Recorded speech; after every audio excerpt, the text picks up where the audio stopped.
Hello, welcome back to the channel. If you watched my previous film, you'll know I'm carrying out an eBay experiment where I have changed 10 of my buy it now listings, and these are low value items under £10, to 7-day auction starting at 99 pence. But what I've also decided to do is to take 27 of my long held items to an actual physical real life auction in Kidderminster.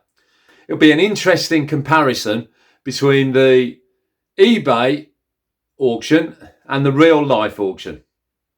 Now, as I said, I'm taking 27 higher value, to be fair, cards on the table, these are higher value items, to this physical auction where they're going to be real people bidding. It's not online, it's a pop-up auction.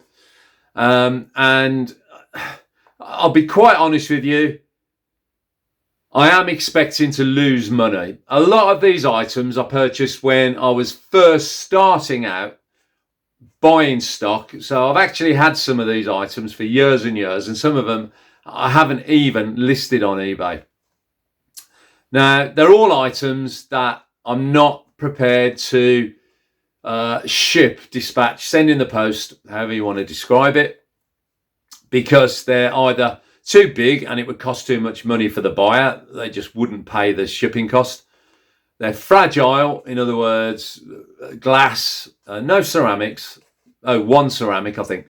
Mirrors, fragile items such as deer horns on a plaque. I'll show you them all anyway, so don't worry about that. You'll see them. But what I've got is, this is my list. On the list, it's got my stock number for reference. So if they do sell at the actual auction, I can update my spreadsheet. The item description, the cost of what I paid, and the sale price, and a plus and minus column. So I've done my spreadsheet. I'm a bit of a spreadsheet guy. It does, if you're running a business, essential really. Helps you keep track of what's going on, especially for the tax man at the end of the year. So it's all about, now what's the reason for this? Why am I potentially going to make a loss on 27 of my items? Well, I don't want to give them away, I'll be honest with you. So I'm not intending to charity shop them at the moment. Although if they don't sell, that's on the cards, to be honest. It's all about making space, because I've got some renovation plans for my workshop area and photography area. What I want to do is convert the entire space, which is quite a large space, into a utility with a kitchen, space, sink, and a Belfast sink as well. That will then run through into a workshop area, dedicated workshop area, because obviously you make a lot of dust when you're working in the workshop. And so I want a dedicated area that I can lock off. And finally, the third room will be a storeroom, but also have a clean space for my photography for the eBay items. I'm hoping, depending on the availability of builders, to complete by spring or summer latest 2023. I may well do a film just to follow the progress of that, because it is kind of relevant to the channel in that it's all intended to help the eBay business in the short to long term.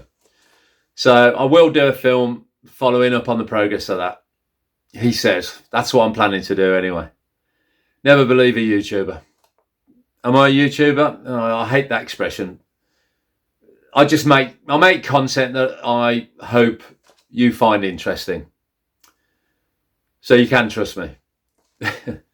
Anyway, so what we'll do now is we'll have a look at my list in a little bit more detail, and I'll show you some quick photos of what we're taking to the physical auction in Kidderminster tomorrow. A fully working pre-war bagatelle game with the original ball bearings. A highly decorative ceramic Indonesian wall plate. A classic 1930s Art Deco mirror, although it has been overpainted. A vintage illuminated French globe. A set of 3 roe deer skulls mounted on an old oak backboard. A distressed antique mirror with beveled glass. A 1980s faux gilt-framed mirror with beveled glass. A vintage beveled glass mirror with some distress to the decorative gilt edging. An ebonised overmantel mirror with some foxing to the glass. A 1980s beveled glass mirror with a faux gilt frame. A 19th century watercolour of sailing ships mounted and framed. A large ceramic cockerel. An early 20th century depiction of anglers fishing from a boat. A large ceramic or terracotta horsehead. Not sure of the age of this, but it's a large distressed Japanese or Chinese screen. 3 Regency period glass decanters. A locked tantalus without the key. A pair of model boats, the Endeavour and the Bounty. A classic gilt effect 1950s convex mirror. A 1950s Kingfisher stacking chair. An embossed copper Japanese fire screen. A 20th century Georgian revival style coffee or wine table on casters. An artist's display easel with a carry bag. An antique beveled glass mirror in an ebonised frame. Right, it's a freezing cold morning. I've got my coffee and it's time to start packing the car with all the stock I'm going to take to the auction. And this is one of the storage areas I'm trying to empty.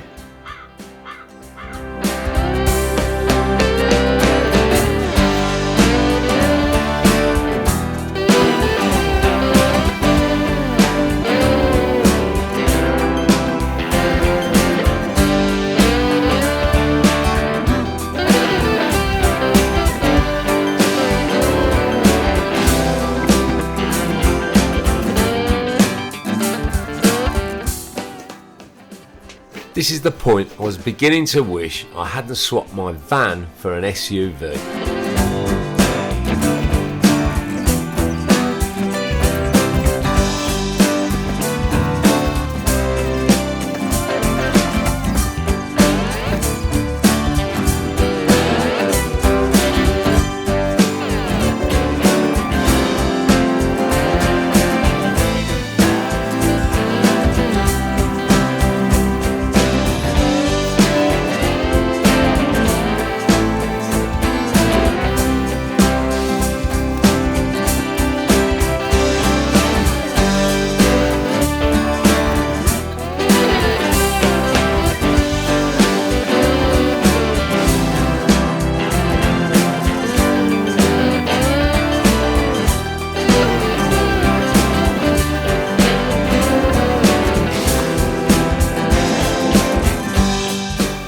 When I was unloading my storage, I decided to add a few more items, including a vintage glass fruit bowl, a Regency period dressing table mirror, a vintage A-board, an Italian Pedrali ice chair, an aluminium single file traffic sign, and an antique writing slate.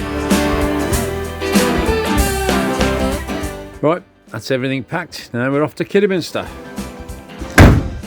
Well, we've arrived at the home of Kidderminster Harriers Football Club for the Urban Auction House event tonight. Kidderminster Harriers are a famous football club, and they once knocked Birmingham City out of the FA Cup when Kidderminster were a non-league team, and I believe Birmingham City were a First Division or an old Premier League team at the time, so quite a claim to fame there.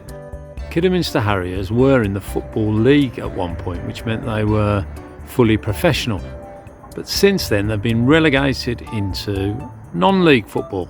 And I believe they now play in the National League. And this could explain why.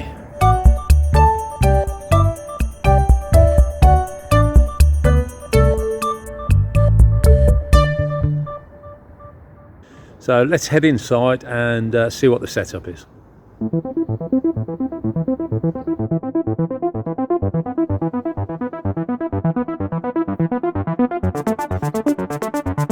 So let's have a quick look around the room, and I'll point out my items which are now laid out on the tables in the order they will be auctioned this evening. Here is a collection of my items. I've added that red A-frame, vintage A-frame. You can see the Regency table, the Italian chair, the Chinese screen and the copper fire screen. They will be auctioned as part of the furniture section of tonight's auction. They group it together. I think it makes it easier for the porters and the auctioneer to sell them and get the items to the buyers. We've just walked past my 1950s Kingfisher chair. There's my bagatelle game, you can just see, leaning against the wall at the back of the room. I think we may well be needing those skis to get home tonight. And here's Tony. He's one of the porters, the long-serving porters, and he's polishing the mirrors. And that group that he's currently polishing are the mirrors you saw me putting into the back of my car. So they're at the beginning of the section for mirrors. And there's my 1930s Art Deco mirror. There's a mixture of mirrors and paintings in this section.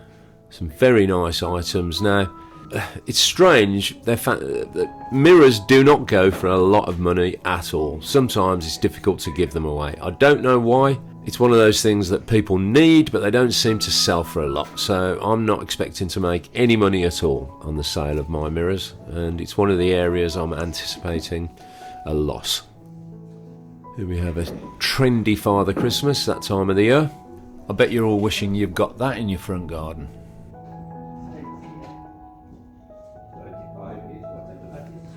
And here you can see my two watercolours, the angling scene and the sailing ships. I'm expecting to break even on those this evening, hopefully anyway. Quite a few job lots you can see laid out on the table. None of these are mine, but leaning against the wall at the back you can see my deer skulls and the single file traffic sign. Again, I'm expecting to make a loss on the deer horns. I've overpaid, well overpaid for them.